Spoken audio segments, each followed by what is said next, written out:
साथियों, स्वागत है आपका हमारे यूट्यूब चैनल हिंदी विद सृष्टि में। तो आज का ये जो वीडियो है वो 2022 के जो हिंदी नीट का एग्ज़ाम हुआ था उसका प्रीवियस ईयर पेपर है। इसके माध्यम से हम क्वेश्चंस को देखेंगे ताकि हम अपनी तैयारी को और बुलंद कर सके।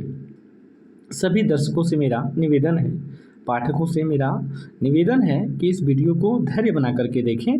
मेरे तरफ से जो भी आपको मार्गदर्शन दिया जाएगा वो एकदम अच्छा से दिया जाएगा। मैं आपसे बस इतना ही रिक्वेस्ट करूँगा कि आप वीडियो को देखें, ठीक है, ताकि और आप खुद डिसीजन लें कि क्वेश्चंस क्या हैं, उसका जो समझाने का तरीका क्या है इत्यादि पे आप खुद ही गौर करें, ठीक है। बाकी आपका समय व्यर्थ न करते हुए शुरू करते हैं वीडियो। और इसके पहले एक और मेरा वीडियो था जिसमें कि हम 20 तक के क्वेश्चन किए हुए हैं और यहाँ से हम 20 के बाद शुरू करते हैं, ठीक है। और आपको सबसे पहले ऊपर दिखा दें और आप यहाँ से देख लीजिएगा 2022 का प्रीवियस ईयर पेपर है, ठीक है। ये वीडियो ऑलरेडी हमने किया हुआ है, ये आप स्पष्ट यहाँ देख सकते हैं। नेट JRF प्रश्न पत्र 2022 द्वितीय पाली में जो हुआ था उसी का पेपर है, ठीक है। अब हम फिर आ जाते हैं और 20 नंबर क्वेश्चन से हम शुरू कर रहे हैं और ये हमारा 20 नंबर क्वेश्चन आपके सामने यहाँ पे है, देख सकते हैं। 20 नंबर क्वेश्चन कह रहा है प्रकाशन वर्ष के अनुसार निम्नलिखित उपन्यासों का सही अनुक्रम क्या है। देखिए, सिलेबस में जितने भी उपन्यास लगे हैं, नाटक लगे हैं, कहानी लगे हैं, चाहे उसके लेखक हों, सभी लेखकों का जन्म वर्ष भी आपको याद रखना है, उनकी रचनाओं का प्रकाशन वर्ष भी याद रखना है, क्योंकि इससे भी जुड़ी सवाल एग्जाम में पूछे जाते हैं, ठीक है। और इसमें सवाल एक मिल ही गया कि प्रकाशन वर्ष के अनुसार निम्नलिखित उपन्यासों का सही अनुक्रम क्या है। तो अब इस क्वेश्चन का हम देखेंगे जो 20 नंबर क्वेश्चन है, ठीक है। तो अगर हम बात कर लेते हैं राग दरबारी, ठीक है, तो राग दरबारी जो है ना 1968 में लिखा गया था। कब लिखा गया था?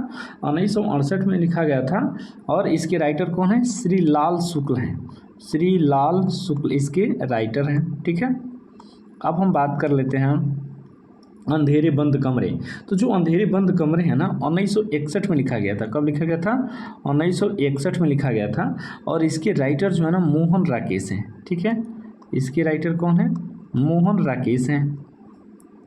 अब हम बात कर लेते हैं बाणभट्ट की आत्मकथा। तो जो बाणभट्ट की आत्मकथा है ना ये 1946 में लिखी गई थी, 1946 में लिखी गई थी। और इसके राइटर हजारी प्रसाद द्विवेदी हैं। इसके राइटर कौन है? हजारी प्रसाद द्विवेदी हैं। और रही बात महिला आंचल का, तो इसको तो सब कोई जानता है, यह आंचलिक उपन्यास है, विश्वनाथ रेणु के द्वारा लिखा गया, जिसका प्रकाशन जो था 1954 में हुआ था, ठीक है। तो अब हमको क्रम में सजाना है। तो सबसे पहले हम यहाँ देख रहे हैं तो 1946 आएगा। तो 1946 कौन है? बाणभट्ट की आत्मकथा, यानी कि सी ऑप्शन में पहला कौन है? तो सी ऑप्शन में पहला डी में आता है, यानी कि CDBA इसका सही जवाब हो जाएगा। अगला सवाल है 21 नंबर। 21 नंबर आप यहाँ से देख सकते हैं, कह रहा है कि धरती धन न अपना उपन्यास आधारित है, ठीक है। धरती धन न अपना उपन्यास जो है वो आधारित है। इसमें कह रहा है कि पंजाब की ग्रामीण पृष्ठभूमि पर, एकदम सही बात है। दलित जीवन पर, बिल्कुल सही बात है। स्वाधीनता आंदोलन पर, ऐसा कुछ नहीं है। आपातकाल पर भी नहीं है। तो ये और भी जिसमें होगा वो सही जवाब होगा। तो 21 का हम ऑप्शन देख लेते हैं। तो 21 का जहाँ हम ऑप्शन आते हैं तो ये और भी किस में है? केवल सी में है, ठीक है। ये और भी किस में? सी में है। तो हमारा सही जवाब क्या हो जाएगा? सी में हो जाएगा, ठीक है। अब हम बात कर लेते हैं 22 नंबर। 22 नंबर सवाल जो है आप यहाँ से देख सकते हैं, प्रकाशन वर्ष की दृष्टि से निम्नलिखित आलोचना पुस्तकों का सही अनुक्रम क्या है। मैंने बताया ना, एक जो है इसमें पाश्चात्य विद्वान जो है ना उनकी भी बहुत सारी रचनाएं हमारे सिलेबस में हैं। तो उसी में ये पूछा गया है कि पुस्तकों का अनुक्रम क्या है। प्रकाशन वर्ष की दृष्टि से इनको क्रम में लगाना है। मैं बार बार आपसे कह रहा हूँ, ऐसे सवाल एग्जाम में पूछे जाते हैं। आपको बेकायदे इनका एक अलग से नोट्स बना के इनको रट्टा मारना होगा, तब जा करके ऐसे सवाल एग्जाम में क्लियर होंगे। तो देख लेते हैं साइंस एंड पोएट्री जो है ना 1925 में लिखा गया था, 1925 में, ठीक है। द सेक्रेड वुड जो है 1920 में लिखा गया था, ठीक है। अब हम बात कर लेते हैं बायोग्राफी लिटरेरिया। तो ये 1817 में लिखा गया था, 1817 में लिखा गया था, ठीक है। अब आता है प्रैक्टिकल क्रिटिसिज्म। तो जो प्रैक्टिकल क्रिटिसिज्म है ना 1929 में लिखा गया था। रही बात इनके राइटर्स का नाम, तो राइटर्स के नाम भी आपको बताते चलिए। साइंस एंड द पोएट्री जो है ना I.A. रिचर्ड्स की लिखा हुआ है। बायोग्राफी लिटरेरिया जो है कॉलरिज के द्वारा लिखा गया है। द सेक्रेड वुड जो है T.S. इलियट के द्वारा लिखा गया है। प्रैक्टिकल क्रिटिसिज्म जो है I.A. रिचर्ड्स के द्वारा ये भी पुस्तक लिखी गई है। तो इन सब जितने भी विदेशी पुस्तकें हैं ना, इनके राइटर विदेशी पुस्तकों का प्रकाशन वर्ष तथा उन राइटरों का जो जन्म काल है उसके हिसाब से याद करना होगा, क्योंकि वो भी पूछ सकता है। तो अब इस ऑप्शंस के हिसाब से हम देखते हैं कि सबसे पहले कौन आता है, 1817 वाला आता है, यानी कि बी ऑप्शन में पहले कौन है, तो बी ऑप्शन में मात्र एक ही है, बी। तो हमारा सही जवाब क्या हो जाएगा, बी हो जाएगा। अब हम बात कर लेते हैं 23 नंबर, और 23 नंबर क्वेश्चन हमारा कह रहा है कि डूब बची लक्ष्मी पानी में, सती आग में पैठ, जिए उर्मिला करे प्रतीक्षा, सहे सभी घर पैठ। ठीक है, विधि से चलता रहे विधान, उपयुक्त काव्य पंक्तियों में स्त्री के किस मानसिकता का वर्णन है। ठीक है, तो आप 23 नंबर सवाल यहाँ से देख सकते हैं, इसमें जो भी है महिला के किस चीज़ का वर्णन है। ठीक है, तो 23 नंबर जो है इसके ऑप्शंस को देखते हैं ताकि हम डिसाइड कर पाएँ। तो पहला ऑप्शन में कह रहा है स्त्री की दुनिया घर तक ही सीमित है। हाँ, ये बात तो कुछ हद तक सही लग रही है, क्योंकि इसके हिसाब से यही लग रहा है, जिए उर्मिला करे प्रतीक्षा, सहे सभी घर बैठ। ठीक है, स्त्री सामाजिक विधान को तोड़ने के लिए उद्यत है, लेकिन ऐसे इस पंक्ति में इसका वर्णन नहीं है। स्त्री विपरीत परिस्थितियों का सामना करने में सक्षम है, बिल्कुल है, लेकिन ये भी उसमें नहीं है। अगला है स्त्री अपने दुख को उत्सव धर्मी बनाना चाहती है, नहीं, ये तो बिल्कुल नहीं है। ठीक है, तो इसमें पंक्ति के हिसाब से क्या हो जाएगा, ए सही हो जाएगा, यानी कि 23 का हमारा ए जवाब सही हो जाएगा। अब हमारा अगला सवाल जो 24 नंबर है, आप यहाँ से देख सकते हैं। 24 नंबर सवाल कह रहा है, ये 2022 का सितंबर में जो नीट का पेपर हुआ था ना, उसके प्रीवियस ईयर क्वेश्चन है। तो कह रहा है कि पहले घन आनंद सींची सुजान कहीं बतिया अति प्यारी पगी, अब लाय वियोग की लाय बलाय बढ़ाय बिसासी दगानी दगी। ठीक है, अखियाँ दुखाइनी कुबानी परी, न कहूँ लगे कौन घड़ी सु लगी। ठीक है, मति दौरी थकी न लहे ठीक ठौर, आमोही के मुँह मिठास ठगे। ठीक है, उक्त स्वयों में प्रयुक्त लाय में कौन सा अलंकार है। ठीक है, तो सबसे पहले लाय हम खोजेंगे, लाय कहाँ है। ठीक है, तो यहाँ देख सकते हैं लाय है, लाय वियोग की लाय बलाय। ठीक है, तो लाय जो शब्द आता है यह कौन से अलंकार है, तो ये जो है ना यमक अलंकार है। ठीक है, अब थोड़ा सा यहाँ अलंकार का एक छोटा सा देख लेते हैं। देखिए, यमक अलंकार जो होता है ना, इसकी विशेषता क्या है ना कि इसमें एक ही शब्द बार बार आएगा। ठीक है, एक ही शब्द बार बार आएगा। ठीक है, लेकिन उसका क्या होगा, अर्थ अलग अलग होगा। अर्थ क्या होगा, अलग होगा। ठीक है, जैसे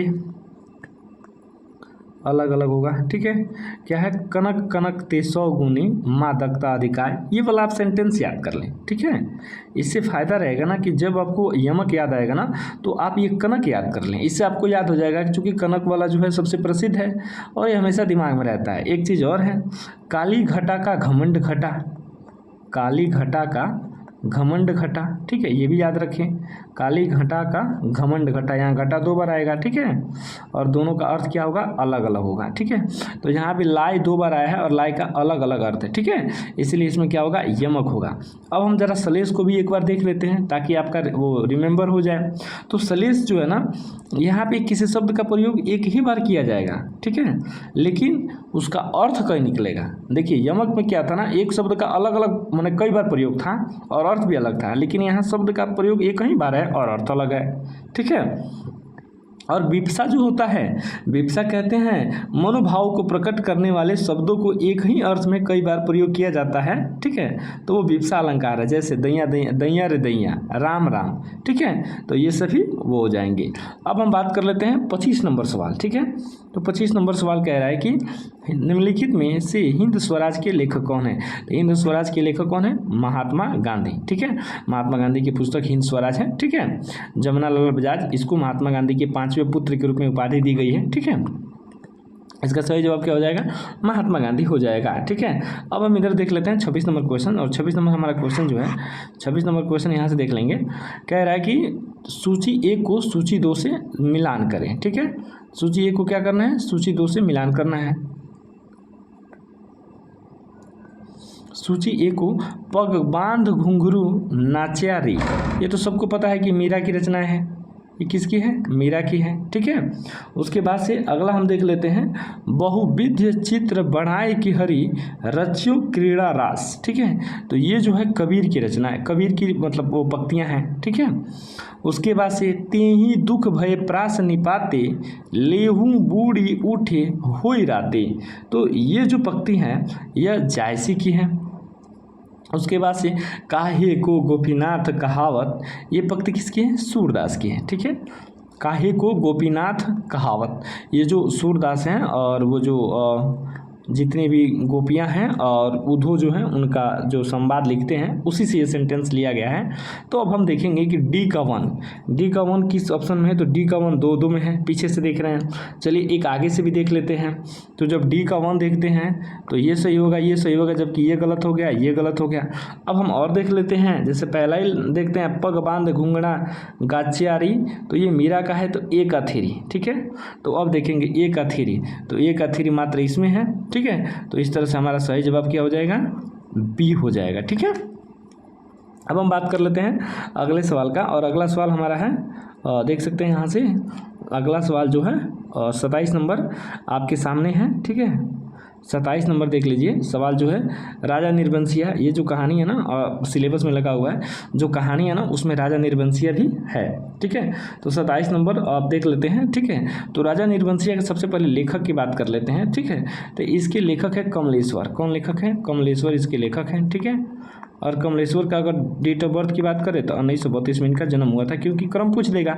तो मैंने आपको इस वीडियो को इम्पोर्टेंस को बढ़ाने के लिए जो चीज़ें अनिवार्य हैं उसको मैं ऐड करते जाता हूं।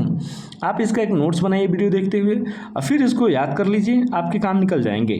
ठीक है, अब इसमें कह रहा है कहानी के पात्र हैं। ठीक है, तो इसमें महेश पांडे नाम का कोई नहीं है। हाँ, बच्चन सिंह है, यही तो कंपाउंडर हैं, बच्चन सिंह कंपाउंडर, इनका पूरा नाम है कंपाउंडर बच्चन सिंह। ठीक है, ये हैं, और जगपति भी है। ठीक है, सरदारी लाल भी इसमें कोई नहीं है। तो बी और डी किस ऑप्शन में, बी में, तो 27 का क्या हो जाएगा, बी सही हो जाएगा। ठीक है, बच्चन सिंह या जगपति 2 हैं इसके। 28 नंबर यहाँ से आप देख सकते हैं। 28 नंबर कह रहा है सूची 1 को सूची 2 से सम्मिलित कीजिए। ठीक है, अब इसमें क्या करना है, सूची 1 को सूची 2 से सम्मिलित करना है। ठीक है, कह रहा है दुनिया का सबसे अनमोल रतन, ये प्रेमचंद्र का लिखा हुआ है। ठीक है, ये प्रेमचंद्र का लिखा हुआ है। ठीक है, और ये किस रिलेटेड है, देश प्रेम से रिलेटेड है। ठीक है, क्योंकि इसमें क्या होता है, दुनिया का सबसे अनमोल रतन में एक प्रेमिका है जो अपने प्रेमियों से कहती है कि दुनिया का सबसे अनमोल रतन मेरे लिए लेके आओ। ठीक है, और ये पूरा दुनिया में ये लोग घूमने जाते हैं, और अंतिम में एक सैनिक मरा हुआ रहता है और उसके मातृभूमि से वो लोग लौट के आते हैं। यानी कि इसमें देश प्रेम का वर्णन है। ठीक है, इसी के माध्यम से प्रेमचंद्र ने देश के प्रेम को दिखाया है। ठीक है, इसका सही जवाब क्या हो जाएगा, देश प्रेम हो जाएगा। ठीक है, अगला है बी, अमृतसर आ गया। ठीक है, तो अमृतसर आ गया ना, अमृतसर आ गया, इसमें क्या है कि देश के विभाजन का जो त्रासदी है ना उसको दिखाया गया है। चीफ की दावत जो है ना उसमें वृद्धों की उपेक्षा दिखाया गया है। इसमें एक चीफ है, वो आते हैं तो उसमें एक उस घर की बुढ़िया होती है, उसको वो लोग अलग कमरों में रखते हैं, छिपाते हैं। ऐसा कहानी है जिसमें कि दिखाया गया है कि घरों में वृद्धों की अपेक्षा कैसे की जाती है, चीफ की दावत में स्पष्ट मिलता है। ठीक है, पिता जो है वो पुरानी और नई पीढ़ी के द्वंद्व के बीच दिखाया गया है। ठीक है, अब थोड़ा इनके राइटर्स को भी देख लेते हैं। तो पिता है जो ना ज्ञान रंजन के द्वारा लिखा गया है, ज्ञान रंजन। ठीक है, और एक चीज़ है, ये भी कहानी सिलेबस में, चारों के चारों कहानियाँ क्या हैं, नेट के सिलेबस में हैं। चीफ की दावत की अगर राइटर की बात करें तो भीष्म साहनी है, अमृतसर आ गया वो भी भीष्म साहनी है, और दुनिया के सबसे अनमोल रतन प्रेमचंद्र हम आपको बता ही दिए हैं। तो अब इसको हम लोग मिलान कर लेते हैं। ठीक है, तो ए का 4 और बी का 3, तो देखेंगे ए का 4 और बी का 3 मात्र एक ऑप्शन में मैच कर रहा है, ए में। इसका सही जवाब हमारा क्या हो जाएगा, ए हो जाएगा। ठीक है, अब हम बात कर लेते हैं 29 नंबर। 29 नंबर जो है आप यहाँ से देखेंगे, 29 नंबर सवाल जो है सूची 1 को सूची 2 से सम्मिलित करना है, जिसमें कह रहा है ए William Wordsworth, T S. Eliot, I A. Richards, Coleridge. ठीक है, तो इसमें देखेंगे कि इनका क्या कहना है। ठीक है, तो अगर 29 की हम बात कर लेते हैं, ठीक है, तो 29 का जो हो जाएगा सबसे पहले 29 का सी हो जाएगा। ठीक है, तो 29 को सी हम देख लेते हैं, ए का 4 में, बी का 1 में। ठीक है, तो ए का 4, बी का 1, ठीक है, टी.एस. इलियट का कथन है, सच्ची आलोचना का लक्ष्य कभी नहीं कविता है। ठीक है। विलियम वर्ड्सवर्थ का है, गद्य और काव्य की भाषा में भेद नहीं है। ठीक है। उसके बाद से हमारा जो अगला हो जाएगा 29 नंबर का, थोड़ा सा इसको छोटा कर दें क्योंकि स्पष्ट दिखाई नहीं दे रहा है। ठीक है। 29 नंबर कह रहा है, ठीक है, 29 नंबर कह रहा है कि अब सी का 2, तो आइए रिचर्ड्स का क्या है, मन आवेगों का तंत्र है। ठीक है, ये इनका है। और फिर डी कॉलरिज का क्या है, 3 गौण कल्पना वस्तु के रूप में संगति स्थापित करती है, तो इसका सी जवाब सही हो जाएगा। अब हम बात कर लेते हैं 30 नंबर क्वेश्चन। ठीक है, 30 नंबर क्वेश्चन यहाँ से थोड़ा सा इसको बड़ा कर लें। 30 नंबर क्वेश्चन कह रहा है कि यह आख्यान इतना प्राचीन है कि इतिहास में रूपक का अद्भुत मिश्रण हो गया है, इसलिए मनु, श्रद्धा और ईड़ा इत्यादि अपना ऐतिहासिक अस्तित्व रखते हुए सांकेतिक अर्थ को भी अभिव्यक्ति करें तो मुझे कोई आपत्ति नहीं। मनु अर्थात मन के दोनों पक्षों हृदय और मस्तिष्क का संबंध क्रमशः श्रद्धा ईड़ा से सरलता से लग जाता है। कामायनी के बारे में उपयुक्त पंक्तियाँ किसकी हैं? ठीक है, तो ये उपयुक्त पंक्तियाँ जो है ना जयशंकर प्रसाद के द्वारा लिखा गया है। ठीक है, कामायनी के बारे में अपना मत देते हुए जयशंकर प्रसाद ने ये बातें लिखी हैं। 30 नंबर क्वेश्चन हो गया। अब हम बात कर लेते हैं 31 नंबर क्वेश्चन। ठीक है, तो 31 नंबर यहाँ से क्वेश्चन हमारा शुरू हो रहा है। ठीक है, कि आवारा मसीहा, ये हमारे सिलेबस में भी है। ठीक है, आवारा मसीहा में शरद चंद्र का जन्म स्थली कहाँ दर्शाया गया है? ठीक है, तो इनका सही जवाब देवानंदपुर हो जाएगा। ठीक है, देवानंदपुर कहाँ है? वेस्ट बंगाल में एक जगह है जो कि, अच्छा सबसे पहले एक और चीज़, आवारा मसीहा जो है ना ये विष्णु प्रभाकर के द्वारा लिखा गया है, विष्णु प्रभाकर के द्वारा लिखा गया है। और इसमें शरद चंद्र चट्टोपाध्याय जो है ना उन्हीं की ये जीवनी है आवारा मसीहा। तो शरद चंद्र चट्टोपाध्याय का जन्म कहाँ हुआ था? देवानंदपुर में, वेस्ट बंगाल में हुआ था। ठीक है, तो वहाँ से ये सवाल लिया गया। ठीक है, आवारा मसीहा। क्लियर। अब हम बात कर लेते हैं 32 नंबर क्वेश्चन। 32 नंबर क्वेश्चन कह रहा है कि शिव शंभू के चिट्ठे की विशेषताएं हैं, यानी शिव शंभू के चिट्ठे जो है उसकी विशेषताएं क्या है, वो क्यों स्पष्ट लिखा गया है? तो इसकी इसमें जो है भारतीय राजनीति की उपेक्षा नहीं। ठीक है, क्योंकि इसमें भारतीय राजनीति की नहीं, ब्रिटिश सरकार की उपेक्षा की गई है। किसकी? ब्रिटिश सरकार की उपेक्षा की गई है। ठीक है, अब देखेंगे इससे मिला जुला कहाँ हमको ऑप्शंस मिलता है। राज प्रशस्ति, ठीक है, तो इस पे थोड़ा सा विचार करते हैं। अंग्रेजों का कुशासन, बिल्कुल। ठीक है, और उसके बाद से कह रहा है भारतीय जनता का दमन और उसके द्वारा प्रतिशोध की बातें कही गई है। तो ये जो है बात एकदम सही कह रहा है, क्योंकि भारतीय जनता का दमन ब्रिटिश सरकार के द्वारा और उसके द्वारा प्रतिशोध, ये बातें इसमें कही गई हैं। तो इसका सही जवाब जो हो जाएगा वो हो जाएगा 32 का सी। ठीक है, और 32 के सी ऑप्शन में क्या है? सी तथा डी। ठीक है, राज प्रशस्ति का मतलब होता है, जैसे उस जमाने में अगर राज प्रशस्ति शब्द का यूज किया जाता था तो इसका मतलब होता है, प्रशस्ति का मतलब बढ़ा चढ़ा करके, और राज का मतलब जैसे ब्रिटिश राजभक्ति करना ही राज प्रशस्ति कहा जाता था। तो ऐसा इसमें है नहीं। अंग्रेजों का कुशासन का वर्णन है, भारतीय जनता का दमन और उसके द्वारा प्रतिरोध की बातें कही गई हैं। तो सी तथा डी सही है, और सी तथा डी एक ऑप्शन में आ रहा है सी में। ठीक है, अब बात कर लेते हैं शिव शंभू की चिट्ठी की। तो ठीक है, तो शिव शंभू के चिट्ठी जो है ना वो बाल मुकुंद गुप्त के द्वारा लिखा गया है। किन के द्वारा लिखा गया है? बाल मुकुंद गुप्त के द्वारा, बाल मुकुंद गुप्त के द्वारा लिखा गया है। ठीक है, और ये कब छपा था? तो भारत मित्र पत्रिका में छपा था। किसमें? भारत मित्र पत्रिका में छपा था। ठीक है, भारत मित्र पत्रिका में छपा था। अब हम बात कर लेते हैं 33 नंबर क्वेश्चन। ठीक है, तो 33 नंबर क्वेश्चन आप यहाँ से देखेंगे, आए जोग सिखावन पांडे। ठीक है, पद से संबंधित सही तथ्य हैं। ठीक है, तो अब इसको देखेंगे। तो 33 नंबर क्वेश्चन जो है इसके ऑप्शंस को देख लेते हैं। गोपियाँ खुश होकर कहती हैं कि पंडित जी हमें ज्ञान देने आए हैं, तो ये खुश होकर के नहीं कहती है, दुख होकर के कहती है, तो यहाँ तो ये गलत हो गया। अगला बी कह रहा है हमारे परम धाम कृष्ण हैं और हम सब उन्हीं से प्रेम करती हैं, ये बात सच है। ठीक है, अब इसमें कह रहा है कि दूध घी और भात खाने से भूख मिटती है, हवा खाने से नहीं, ये बात ये भी सच कहती हैं। गोपियाँ कहती हैं कि उद्धव जी हमारे गांव में चोर पकड़ने आए, बिल्कुल गलत बात है, इसका कोई मतलब नहीं है। तो बी और सी सही है। ठीक है, और बी और सी किस ऑप्शन में? बी में। तो 33 का क्या हो जाएगा? बी हो जाएगा। और ये जो पंक्तियाँ हैं ना, आए जोग सिखावन पांडे, ये जो है पंक्तियाँ सूरदास की हैं। किनकी हैं? सूरदास की ये पंक्तियाँ हैं, ये भी याद रखना है, क्या पता अगली बार ये भी पूछ ले, ये पंक्ति दे दे और मिलान करने को दे दे, उधर राइटर का नाम दे दें, ठीक है। तो आपको यहाँ से चीज़ को देखना पड़ेगा। अब फिर बात कर लेते हैं 34 नंबर क्वेश्चन, ठीक है। 34 नंबर क्वेश्चन जो है, नीरख सखी ये खंजन आए गीत संबंधित है। तो देखिए ये जो है साकेत, जो मैथिली शरण गुप्त का साकेत है ना, उससे लिया गया है। साकेत, इसके राइटर कौन है? मैथिली शरण गुप्त। इसमें ये गीत है, ठीक है। अब इस गीत का मतलब देखेंगे और समझने का प्रयास करेंगे, ठीक है। तो सबसे पहले मैथिली शरण गुप्त के साकेत की ये गीत है, ठीक है। अब जरा समझते हैं कि इसमें क्या बातें हैं, ठीक है। मेरे प्रिय ने अयोध्या की ओर रुख करके मेरा ध्यान किया है, इसलिए उनकी आंखों के प्रति खंजन यहाँ दिखाई देने लगे हैं। उर्मिला कहती है कि मेरे प्रिय ने मेरा ध्यान किया है, इसलिए कामदेव डर कर भाग गया है। उन्होंने मेरा ध्यान किया है, इसलिए यहाँ कमल खिल उठे हैं। मैंने भी ध्यान करके अपने हृदय दर्पण में प्रिय की छवि देख ली है, ठीक है। तो इसका सही जवाब जो हो जाएगा वो हो जाएगा, देखिए सबसे पहले इसमें ये जो नीरख सखी ये खंजन आए, एक लंबी गीत है। इस गीत को पूरा पढ़ने के बाद से लगता है कि इसमें उर्मिला जो है, जो कि अयोध्या में रहती है और लक्ष्मण का वनवास हो चुका है, उसमें मेरे प्रिय ने अयोध्या की ओर रुख करके मेरा ध्यान किया है, ठीक है, इसलिए उनकी आंखों के प्रति खंजन यहाँ दिखाई देता है। ये बात सही है। उर्मिला कहती है कि मेरा ध्यान किया है, इसलिए कामदेव डर कर भाग गया है। नहीं, कामदेव डर कर नहीं भागा है। उन्होंने मेरा ध्यान किया है, मुस्कुराई है, इसलिए यहाँ कमल खिल उठे हैं। ये भी बात सही है। कहती हैं मैंने भी ध्यान करके अपने हृदय दर्पण में प्रिय की छवि देख ली है। नहीं, ऐसा कुछ वो नहीं कहती हैं, ठीक है।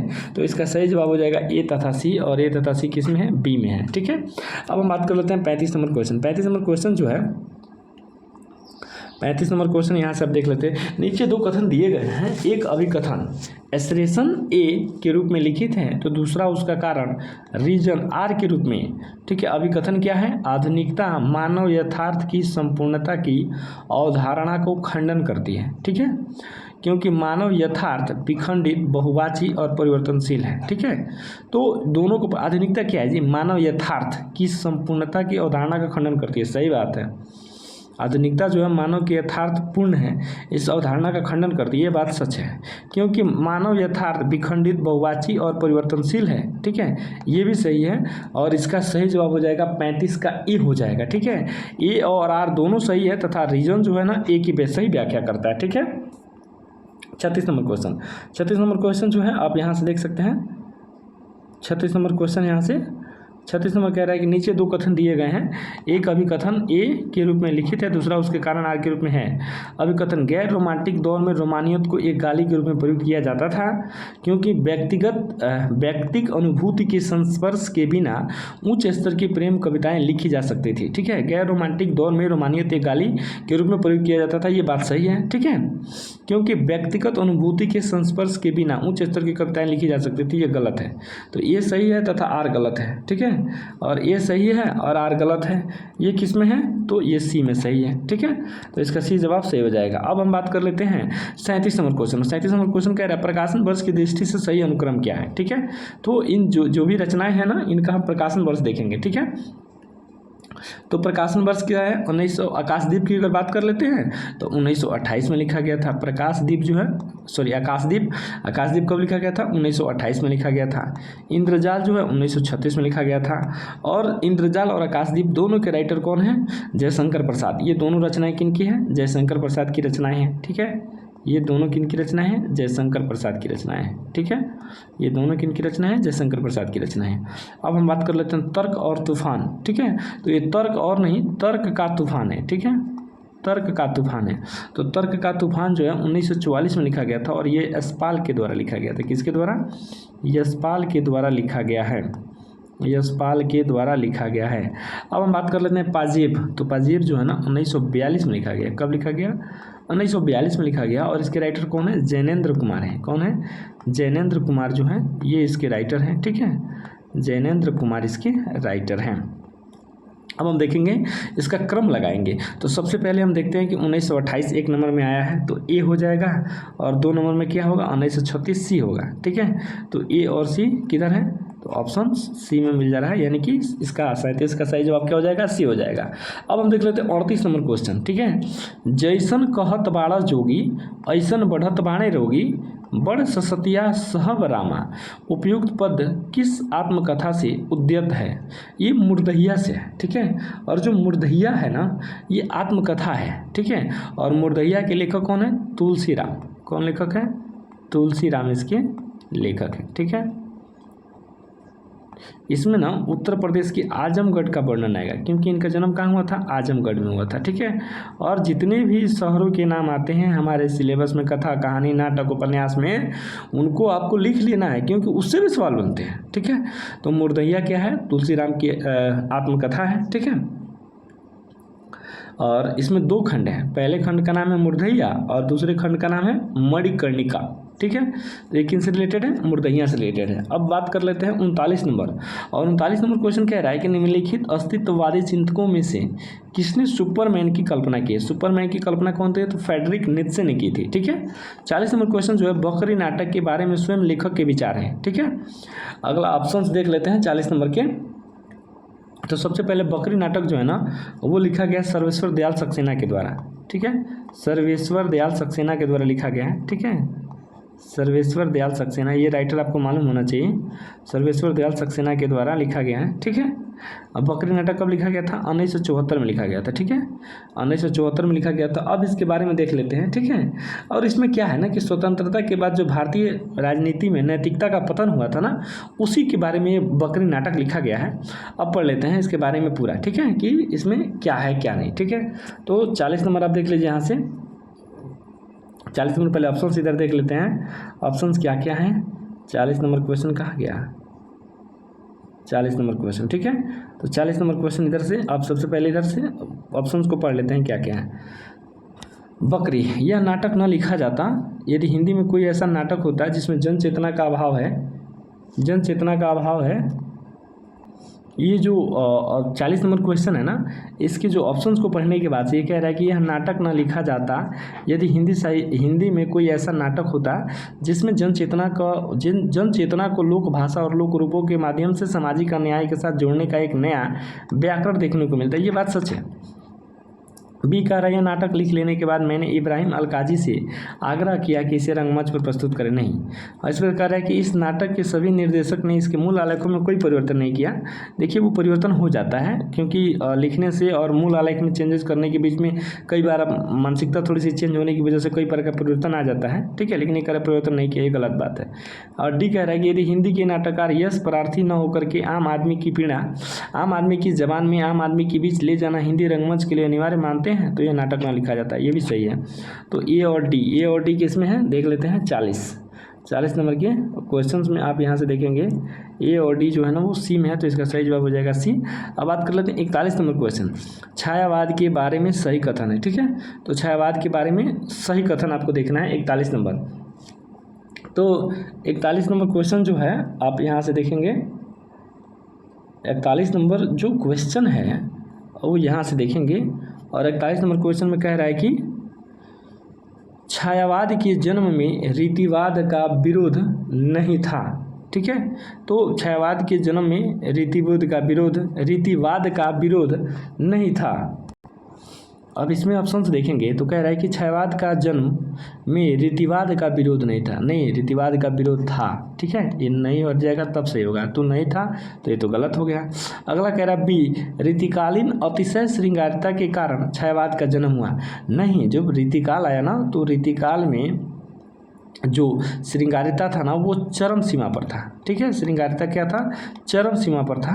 लेकिन जैसे ही छायावाद आया तो छायावाद में श्रृंगारिता का रूप बदल गया और वो रूप बदल के प्रकृति से जुड़ गया, अध्यात्म से जुड़ गया, ठीक है, जीव जंतुओं से जुड़ गया।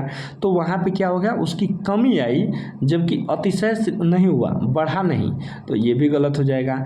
अब सी कह रहा है कि छायावाद जहाँ तक आध्यात्मिक प्रेम लेकर चला है वहाँ तक तो रहस्यवाद के ही अंतर्गत रहा है, तो ये बात सही है। छायावाद जहाँ तक आध्यात्मिक प्रेम को लेकर चला है वहाँ तक तो रहस्यवाद के ही अंतर्गत रहा है, ठीक है। अगला है डी जो कह रहा है मानवतावादी दृष्टि के पेट से ही काव्य में छायावाद का जन्म हुआ, ये भी सही है। तो सी तथा डी किसमें सही है, ए में सही है। तो 41 का ये सही जवाब हो जाएगा। 42 नंबर क्वेश्चन हम यहाँ से देख सकते हैं आप, कह रहा है कि जे ही न मित्र दुख हुई दुखारी तीन ही बिलोकत पातक भारी। उपयुक्त चौपाई का अर्थ है, ठीक है। जो मित्रों के दुख से दुखी नहीं होता उसे देखना भी पाप है, ये सही है। मित्रों के दुख से दुखी होना उचित होते हुए भी जरूरी नहीं है, ये गलत है। मित्रता ऐसी हो जिसमें लाभ हानि की भावना छिपी हो, ये भी गलत है। मित्रता का निर्वहन न करने वालों को देखना भी पाप है, ये भी सही है। तो ए तथा डी, और ए तथा डी किसमें सही है, ए में सही है। तो 42 का ये सही जवाब हो जाएगा। 43 नंबर क्वेश्चन जो है आप यहाँ से देख सकते हैं। 43 नंबर क्वेश्चन कह रहा है कि रीति साहित्य के बारे में हजारी प्रसाद द्विवेदी का कथन है, ठीक है। तो कह रहा है कि 43 नंबर क्वेश्चन आप यहाँ से देख सकते हैं। कह रहा है कि रीति काव्य मादक कविता का साहित्य है, ये सही बात है। रीति कविताएं पाठकों में सामाजिक चेतना का भाव पैदा करती हैं, ठीक है। तो रीति काल में केवल बस जो राजा लोग हुआ करते थे, दरबारी काव्य वगैरह, उनकी प्रशंसा वगैरह किया जा रहा था, ठीक है। इसके अलावा और जो वीर प्रधान कुछ काव्य लिखे जा रहे थे, श्रृंगारिता अपने चरम सीमा पर थी, सामाजिक चेतना का उतना भाव पैदा नहीं करती है उसमें, ठीक है। तो ये तो नहीं है। उसके बाद से कह रहा है जो सी नंबर ऑप्शन जो है वो कह रहा है कि सी नंबर ऑप्शन क्या कह रहा है कि रीति साहित्य में चित्रित नारी अपनी महिमा से महियसी नहीं बन पाई है। तो 43 नंबर आप यहाँ से देखेंगे तो ये बात सही है। रीति साहित्य में जो चित्रित नारी है ना, अपनी महिमा से महियसी नहीं बन पाई है। डी नंबर कह रहा है रीति कवि दरबारी मनोवृत्ति से परिचित होने पर राज्य अस्त्रों से विमुख होने लगे थे। नहीं, यही तो वो लोग कर रहे थे। रीति कवि जितने थे दरबारी थे, मनोवृत्ति से परिचित होने पर राज्य से विमुख होने नहीं लगे और वो जाने लगे, ठीक है। तो ये डी जो है विमुख नहीं होने लगे, ये गलत है। तो कौन सही है, ए तथा सी सही है। और ए तथा सी किस में सही है, 43 के ए में सही है, ठीक है। अब हम बात कर लेते हैं 44 नंबर। और 44 नंबर जो क्वेश्चन है आप यहाँ से देखेंगे, 44 नंबर क्वेश्चन कह रहा है कि प्रकाशन वर्ष की दृष्टि से सही अनुक्रम है, ठीक है। तो प्रकाशन वर्ष की दृष्टि से सही अनुक्रम निकालना है। तो हिंदी साहित्य की भूमिका जो है ना 1940 में लिखी गई थी। कब लिखी गई थी, 1940 में लिखी गई थी। बाणभट्ट की आत्मकथा जो है, बाणभट्ट की आत्मकथा 1946 में लिखी गई थी। अब हम बात कर लेते हैं हिंदी साहित्य का आदिकाल। हिंदी साहित्य का आदिकाल जो है 1952 में लिखा गया था, ठीक है, 1952 में लिखा गया था। और सुर साहित्य की बात करें तो 1936 में लिखा गया था, ठीक है। तो देखेंगे डी ऑप्शन कहाँ है, तो ये हो जाएगा, यानी कि इसका सही जवाब ये हो जाएगा। और ये जो चारों रचना है ना, ये चारों रचना हजारी प्रसाद द्विवेदी की हैं, ठीक है। अब हम बात कर लेते हैं अगला क्वेश्चन जो है 45 नंबर, चंद्रधर शर्मा गुलेरी द्वारा रचित कहानी नहीं है, ठीक है। उसने कहा था 1915 में, ठीक है, ये उनकी ही रचना है। उसके बाद से बुद्ध का कांटा 1914 में, ये चंद्रधर शर्मा गुलेरी की ही रचना है। सुखमय जीवन 1911 इनकी ही रचना है। और आपको जान के आश्चर्य होगा कछुआ धर्म भी इन्हीं की रचना है। लेकिन कछुआ धर्म क्या है, निबंध है। कछुआ धर्म क्या है, निबंध है। अब बाकी तीन क्या है, कहानियाँ हैं। तो चंद्रधर शर्मा गुलेरी द्वारा रचित कहानी नहीं है, तो ए कछुआ धर्म नहीं है। कछुआ धर्म क्या है, निबंध है, ठीक है। अब हम बात कर लेते हैं अगला हमारा क्वेश्चन जो है 46 नंबर, एक कहानी यह भी, ठीक है। तो कि यह कहानी यह भी मनु भंडारी के द्वारा लिखा गया है, ठीक है। ये सिलेबस में है, मनु भंडारी के द्वारा लिखा गया है, ठीक है। तो अब हम देखेंगे, पढ़ेंगे इसके बारे में। परिप्रेक्ष्य में सही कथन है स्त्री पुरुष की समानता की अभिव्यक्ति, ठीक है। तो आप देखेंगे नहीं, ऐसा नहीं है। भोगे हुए यथार्थ का मार्मिक चित्रण, यस ये बात सच है, ठीक है। पुरुष वर्चस्ववाद को चुनौती, ये भी सही है। स्त्री की पक्षधरता का निषेध नहीं, निषेध मैंने मना करना होता है, जबकि इसमें स्वीकारा क्या है, ये कह रहा है निषेध, तो ये गलत है, ठीक है। तो बी तथा सी सही हो जाएगा। और किस में है, सी में है, बी तथा सी। अब बात कर लेते हैं 47, निम्नलिखित में से आर्य भाषाओं में शामिल नहीं है। यानी कि 47 नंबर जो है कौन सा जो है आर्य भाषा में शामिल नहीं है, तो तुर्की जो है ना वो शामिल नहीं है, बाकी सब शामिल है, ठीक है। अब बात कर लेते हैं 48 नंबर क्वेश्चन। 48 नंबर क्वेश्चन कह रहा है कि सूची 1 को सूची 2 से सम्मिलित कीजिए। आलस्य, ठीक है। तो अब इधर देखते चलते हैं। बकरी को क्या पता था कि मशक बनेगा, बन के रहेगा, पानी भरेंगे लोग और वह कुछ न कहेगी। मैंने कहा था दुर्योधन से, धर्म जिधर होगा वो मूर्ख उधर जय होगी। दुनिया में हाथ पैर हिलाना नहीं अच्छा, मर जाना पे उठ के कहीं जाना नहीं अच्छा। ये देखने से लग रहा है कि आलस्य की बात है, ठीक है। तो ए का क्या हो जाएगा, ए का 4 हो जाएगा, ठीक है। और ए का जो 4 है तो ऑप्शंस में देख लेते हैं ए का 4 किस में है। तो देखिए ए का 4 जो है पहले में ये तो पहला ही मैच कर गया, ठीक है। लेकिन हम अदर के साथ भी देख लेते हैं। अब बी का 1, बी कौन सा है, देवसेना है, ठीक है। और देवसेना क्या है, देश की दुर्दशा निहारोगे, डूबतों को कभी नहीं उबारोगे, सच बात है, ठीक है। और पता है भीस्ती जो है ना, भीस्ती बकरी को कहता था, क्योंकि भीस्ती ये क्या बनाता है, मशक बनाता है, ठीक है। तो डी का क्या हो जाएगा, 2 हो जाएगा। और आप देख सकते हैं डी का 2, तो 2 से ही हमने उसको खोज लिया। अब हम बात कर लेते हैं 49 नंबर। और 49 नंबर कह रहा है कि निम्नलिखित में तत्सम शब्द नहीं है, ठीक है। तो आज्ञा तत्सम है, सर्व तत्सम है, स्वामी तत्सम है, राय जो है ना वो तत्सम नहीं है, ठीक है। अब बात कर लेते हैं इधर जो भी 50 नंबर सवाल है, भारतेंदु हरिश्चंद्र की रचनाएं नहीं हैं, ठीक है। तो भारतेंदु की रचनाएं सतसई श्रृंगार नहीं है, प्रेम माधुरी नहीं है, उमर ख्याम की रुबाइया और जार्ज वंदना, सी तथा डी, यानी कि डी ऑप्शन सही है। अब हम बात कर रहे थे 51 नंबर क्वेश्चन, ठीक है। परिवर्तन कविता में पंत के अनुसार परिवर्तन है, नायक है, ठीक है। 52 कह रहा है इनमें से भिखारी दास की रचनाएं हैं। तो काव्य निर्णय श्रृंगार निर्णय किसकी रचना है, का भिखारी दास की रचनाएं हैं।